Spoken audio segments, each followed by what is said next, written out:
Assalamualaikum warahmatullahi wabarakatuh. Ketika Nabi Musa alaihissalam membawa Bani Israel dari Mesir, anjainakum min ali Fir'aun, kami sudah menyelamatkan kamu dari Fir'aun. Yasumunakum su'al azab, yang mengazab kamu dengan azab yang sangat menyakitkan. Yuzabbihuna abna'akum, anak laki-laki dipotong, disembelih hidup-hidup. Wa yastahyuna nisa'akum, yang perempuan dibiarkan hidup, yang laki-laki dipotong. Apa balasan mereka terhadap Allah dan terhadap Nabi Musa alaihissalam yang diutus Allah untuk menyelamatkan mereka? Qalu, Bani Israel berkata, lan nu'mina laka hatta narallaha jahrah. Kami tidak akan percaya kepadamu wahai Musa sampai kami melihat Tuhan itu jahrah, nyata. Mereka begitu lantangnya melawan Nabi Musa alaihissalam. Kami tidak akan percaya kepadamu sebelum kami melihat Tuhan itu nyata. Selama Tuhan itu gaib, tidak nyata, kami tidak percaya kepadamu. Nabi Musa terus membawa mereka. Begitu dibawa mereka menyeberang Laut Merah, ketemu dengan paganisme, orang yang menyembah berhala. Apa kata Bani Israel? Ya Musa, ij'al lana ilahan kama lahum alihah. Wahai Musa, buatkan kami Tuhan seperti Tuhan-Tuhan mereka. Kami mau minta buatkan Tuhan seperti Tuhan mereka. Gila.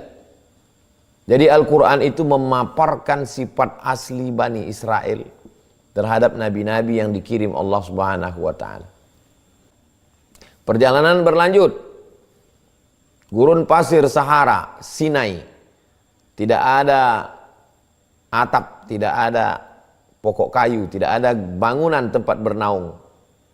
Melapor ke Nabi Musa. Nabi Musa, kami kepanasan. Wa zallalna alaikumul ghamama. Kami naungi kamu pakai awan. Dinaungi awan dari atas. Adem, ayam, tentram, dingin.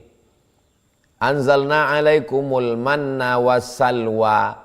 Kami turunkan makanan dari surga untuk kamu. Nama makanannya manna dan salwa. Terus apa pembalasan mereka? Ya Musa, ud'u lana rabbaka yukhrij lana mimma tumbitul ardu min baqliha wa qissaiha wa fumiha wa adasiha wa basaliha. Musa, tolonglah minta ke Tuhanmu supaya dikeluarkannya baqliha, sayur-sayur, wa fumiha, bawang merah, wa adasiha, kacang adas, wa basaliha, bawang merah, wa fumiha, bawang putih. Sampai apa kata Allah? Atastabdiruna alladhi huwa adna billadhi huwa khair. Kenapa kamu minta makanan yang kualitasnya rendah, padahal kamu sudah diberikan makanan yang berkualitas bagus, kualitas tinggi. Lalu kemudian perjalanan berlanjut. Nabi Musa alaihissalam naik ke atas bukit Tursina.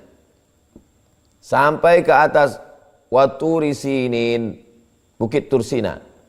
Nabi Musa naik ke atas untuk menerima wahyu. Begitu Nabi Musa turun ke bawah, mereka sudah membuat patung anak lembu, patung Samiri. Nabi Musa menarik jenggot Nabi Harun. Kenapa kamu biarkan Bani Israel ini menyembah patung anak lembu? Apa kata Nabi Harun? Ya bna umma innal qauma stad'afuni wa kadu yaqtulunani. Wahai anak ibuku. Semestinya Nabi Harun cukup berkata wahai saudaraku. Tapi dia bilang wahai anak ibuku. Artinya ibu kita kan satu. Wahai anak ibuku. Innal qauma stad'afuni. Bani Israel ini melemahkan aku. Wa kadu yaqtulunani. Mereka hampir membunuh aku. Nabi Musa mereka lecehkan. Nabi Harun mereka lemahkan dan hampir mereka bunuh. Nabi Harun ini orangnya lembut, baik.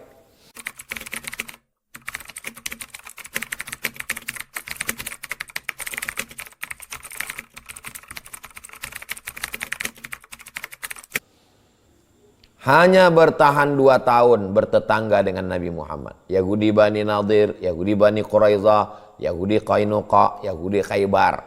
Bertetangga 2 tahun di Madinah. Habis itu mereka mengkhianati Nabi Muhammad. Berkoalisi, lagi-lagi suka. Berkoalisi dengan orang kafir musyrik dari Makkah. Udah jelas dalam perjanjian Piagam Madinah, kita sesama orang Madinah ini menjaga. Mereka berkhianat, bekerja sama dengan orang Makkah menyerang Nabi Muhammad SAW. Itulah yang dikenal dengan perang Ahzab. Ahzab artinya perang koalisi. Kenapa disebut dengan perang koalisi?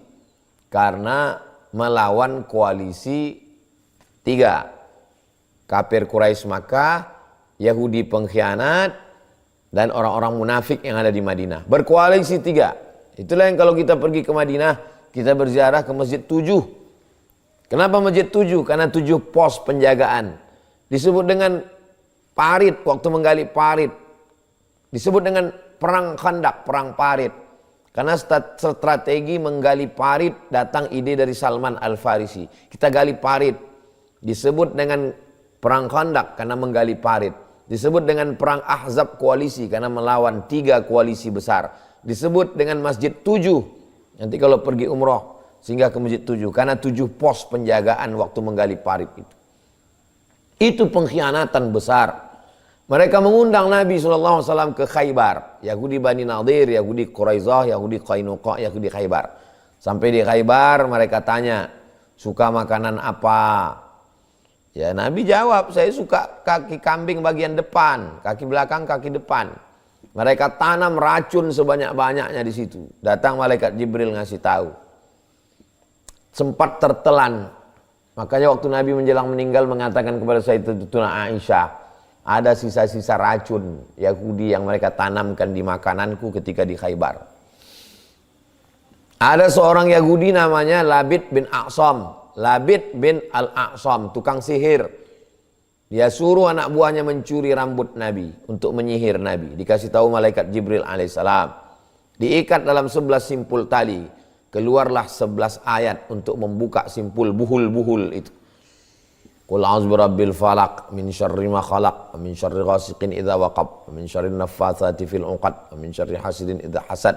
Qul a'udzu birabbin nas, malikin nas, ilahin nas, min syarril waswasil khannas, alladzi waswisu fi sudurin nas, minal jinnati wan nas. 11. Makanya sebelum tidur malam kita tiupkan itu di tapak tangan. Dihembuskan ke muka, ke kepala, ke badan semua. Mau tidur malam jangan bangun pagi. Habis maghrib, mau tidur malam menjaga kita sedang tidur. Bangun pagi awal hari menjelang siang. Habis maghrib awal malam.